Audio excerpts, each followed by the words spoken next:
வணக்கம்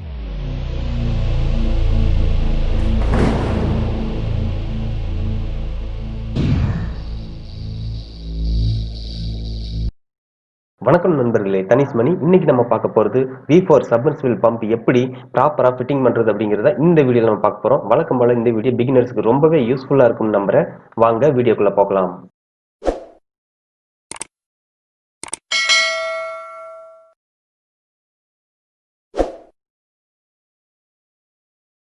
ஓகே, எப்பவுமே சப்மர்சிபிள் பம்பை பொறுத்த வரைக்கும் பம்பை தனியாக வச்சு ஃபிட்டிங் பண்ணக்கூடாது. கண்டிப்பாக அலைன்மெண்ட் அண்டு செட்டிங்ஸ் எல்லாமே தப்பாக தான் வரும். ஸோ அதுக்காக நம்ம என்ன பண்ணணும்னா, ஃபஸ்ட்டு மோட்டரை வச்சுக்கிட்டு அந்த மோட்டர் மேலே பம்போட ஐபியை வச்சு அதில் லாக் பண்ணி தான் பம்பே அசம்பிள் பண்ணணும். ஓகேவா? ஸோ இப்போ நான் பாருங்கள், பம்பில் ஐபியை லாக் பண்ணி சாப்பிட்டு போட்டு வச்சுருக்கேன். இதுக்கு பேர் சக்ஷன் கவர். இந்த சக்ஷன் கவருக்கு நடுவில் ஒரு கார்பன் புஷ் இருக்கும். ஸோ இந்த புஷ் எப்பவுமே கம்ப்ளைண்ட் ஆயிடுச்சுன்னா இம்ப்ளர் சீக்கிரம் தேஞ்சிரும். ஸோ அதனால் எப்பவுமே நம்ம கழட்டினா இந்த கார்பன் புஷ் எல்லாத்தையுமே மாற்றிடணும். ஸோ இந்த மேலே போட்டிருக்கிறது செக்ஷன் பிளேட்டு. ஸோ அடுத்து நம்ம இம்ப்ளரை மாட்டுறோம். இந்த இம்ப்ளருக்கும் செக்ஷன் கவருக்கும் எப்பவுமே நம்ம ஒரு 1.5 mm கேப் வச்சா போதும். ஸோ பாருங்கள், நான் ஸ்கேலில் அளந்து காட்டுறேன். ஸோ 1.5 mm கேப் தான் இருக்கணும். அதிகபட்சம் ஒரு 2 mm கேப் வைக்கலாம். கோராவை ஃபிக்ஸ் பண்ணி இப்போ அடுத்து இம்ப்ளர் வைக்கிறேன். ஸோ இந்த கோராவுக்கு இம்ப்ளருக்கு இடையில எந்த கேப்புமே இல்லை. ஸோ கீழே நல்லா உட்காந்துருக்கு. ஸோ இதை நம்ம என்ன பண்ணணும்னா, ஸோ இதுக்குன்னு தனியாக வாசர்ஸ் கிடைக்குது, பிராஸில் கிடைக்கும். இந்த வாசர் எல்லா சைஸ்லையுமே கிடைக்கும். 0.5, 0.1 mm அப்படின்ற சைஸில் கிடைக்கும். நமக்கு என்ன சைஸில் வேணுமோ வாங்கி வச்சுக்கலாம். ஸோ பாருங்கள், இப்போ நான் ஒரு வாசர் போட்டிருக்கேன் 1 mmல. ஸோ எனக்கு ஒரு சின்ன கேப் கிடச்சிருக்கு. ஓகேவா? கரெக்டாக பார்த்தீங்கன்னா 1.5 mm கேப் கிடச்சிருக்கு. ஸோ ஓகே, இந்த மாதிரி வாசர் போட்டு சின்ன சின்ன கேப் நம்ம பண்ணி உட்கார வச்சுக்கலாம். ஸோ அடுத்து மேலே கோராவை நான் உட்கார வைக்கிறேன். கோராவை நல்லா அமுத்தி தான் உட்கார வைக்கணும். கையில் முடிஞ்சளவு கையில் ப்ரெஸ் பண்ணி அமுத்தி உட்கார வைக்கலாம். மற்றபடி நம்ம சுத்தியில் அடிக்கிறதோ தட்டுறதோ எதுவுமே இருக்கக்கூடாது. கண்டிப்பாக கம்ப்ளைண்ட் வரும். ஸோ இது பாருங்கள், கேப் கரெக்டாக இருக்குது. ஸோ 1.5 mm கேப் இருக்குது, கரெக்டாக வந்திருக்கு. ஸோ நான் உங்களுக்கு நல்லா க்ளோஸ்அப்பில் காட்டுறேன். அந்த கேப் எவ்வளோ இருக்குது அப்படிங்கிறத நல்லா பார்த்தீங்கன்னா உங்களுக்கே தெரியும். ஸோ இவ்வளோ தான் கேப்பு. ஸோ உங்களுக்கு வீடியோவில் பார்க்குறப்ப கேப் அதிகமாக கூட தெரியலாம். ஸோ ஆனால் அந்த ஸ்கேல் வச்சு அளந்து பார்த்தீங்கன்னா தெரியும். 1.5 mm தான் நான் வச்சுருப்பேன். அதை வச்சு நம்ம ஒரு 2 mm வைக்கலாம். ஸோ அதையும் தாண்டி நம்ம கேப் வைக்கிறோம் அப்படின்னு சொன்னால் மேலே கோராவில் இம்ப்ளர் உரசி கண்டிப்பாக கம்ப்ளைண்ட் ஆகிடும். நம்ம டெஸ்ட் ரன் பண்ணும்போதே கம்ப்ளைண்ட் ஆகிடும். ஸோ நம்ம கேப் ரொம்ப அதிகமாக வைக்கக்கூடாது. ஒரு சின்ன ஒரு கேப் வச்சோம்னா போதும். ஸோ இப்போ நான் அடுத்தடுத்து எல்லாம் ஃபிட்டிங் பண்ணிகிட்டே வரேன். உங்களுக்கு டவுட்டாக இருந்ததுன்னா ஒவ்வொரு இம்ப்ளரும் ஃபிட்டிங் பண்ணும்போது நீங்கள் ஸ்கேல் வச்சு அளந்து பார்த்துக்கலாம். எவ்வளோ கேப் இருக்குது அப்படிங்கிறத நீங்கள் ஒவ்வொன்றா 1 by 1 செக் பண்ணி பார்த்துக்கலாம்.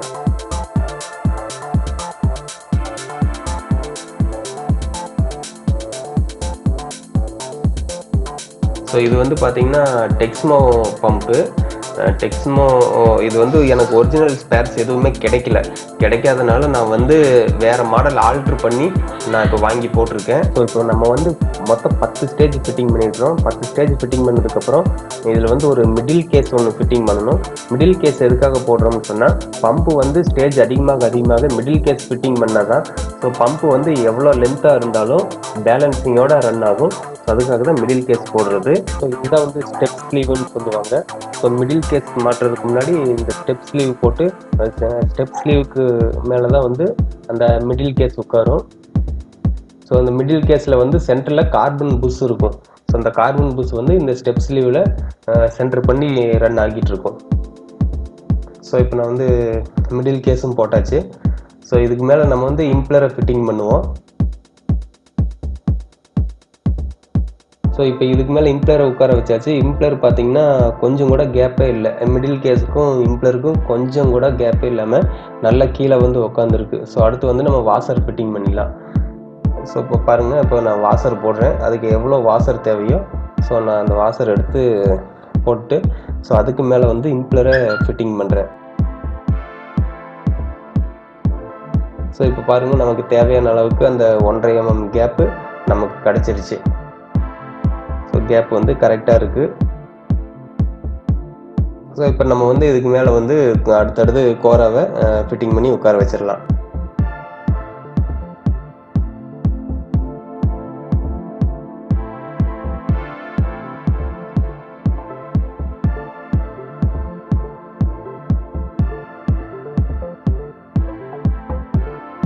ஸோ கோராவை உட்கார வச்சாச்சு.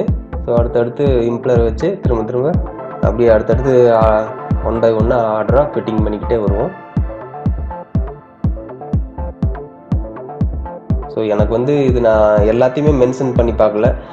அது அளவு 1.5 mm கேப் கரெக்டாக இருக்கான்னு நான் எல்லாத்தையுமே பார்க்கல. ஏன்னா வந்து பார்த்தாலே தெரிஞ்சிடும். ஸோ நீங்கள் அந்த ஒர்க்கிங் எக்ஸ்பீரியன்ஸை வச்சே நீங்கள் வந்து பார்த்தோன்னா தெரிஞ்சிடும் இது கரெக்டாக இருக்கா இல்லையாங்கிறது. ஸோ அடுத்து வந்து மொத்தம் 19 ஸ்டேஜ் ஃபிட்டிங் பண்ணியிருக்கோம். அடுத்து ஸ்டெப் ஸ்லீவை போட்டுருவோம். ஸ்டெப் ஸ்லீவை போட்டுட்டு அதுக்கு மேலே பவுல் உட்கார வச்சுருவோம்.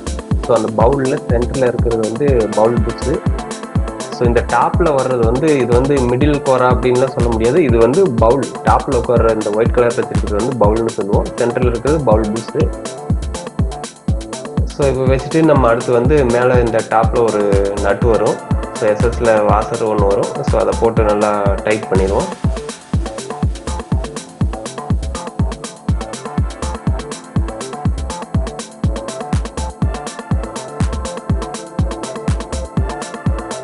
ஸோ அடுத்து நம்ம பம்ப் டியூப் ஃபிக்ஸ் பண்ணிடலாம். ஸோ இந்த பம்ப் டியூபு ஸோ அப்படியே வச்சு லாக் பண்ணுவோம். அழகாக அப்படியே இறக்குனோம்னா ஸோ ஃப்ரீயாக இறங்கிக்கும். ஸோ ஒரு வேளை இது இறங்கலை அப்படின்னு சொன்னால் உள்ளுக்குள்ளே அந்த பம்ப் டியூபுக்குள்ளே உப்பு படிஞ்சிருக்கும். ஸோ அதெல்லாம் நல்லா கொஞ்சம் க்ளீன் பண்ணிங்கன்னா கொஞ்சம் ஈஸியாக இறங்கிடும். பாருங்கள் போய் டக்குன்னு உட்காந்துருச்சு. ஸோ அது அடுத்து இதுக்கு மேலே வந்து உள்ளுக்குள்ளே பாருங்க ஒரு பிளாக் கலரில் வாசர் போட்டிருப்பேன். ஸோ அது எதுக்காகன்னு சொன்னால் ஸோ கோராவை வந்து எல்லாம் பம்பை லாக் பண்ணி பிடிக்கிறதுக்கு உள்ள இம்ப்ளர் மட்டும்தான் சுற்றணும். அந்த இம்ப்ளருக்கு அவுட்டரில் நம்ம ஃபிட்டிங் பண்ணோம் இல்லையா கோரா. ஸோ அந்த கோரா வந்து சுற்றிடக்கூடாது. இங்கே சேர்ந்து சுற்றுச்சுன்னு சொன்னால் கண்டிப்பாக வந்து தண்ணி எடுக்காது. ஸோ அதுக்காக தான் வந்து இந்த ஹைட்டு டிஸ்டன்ஸுக்கு ஏற்ற மாதிரி உள்ளுக்குள்ளே வாசர் போடுவாங்க.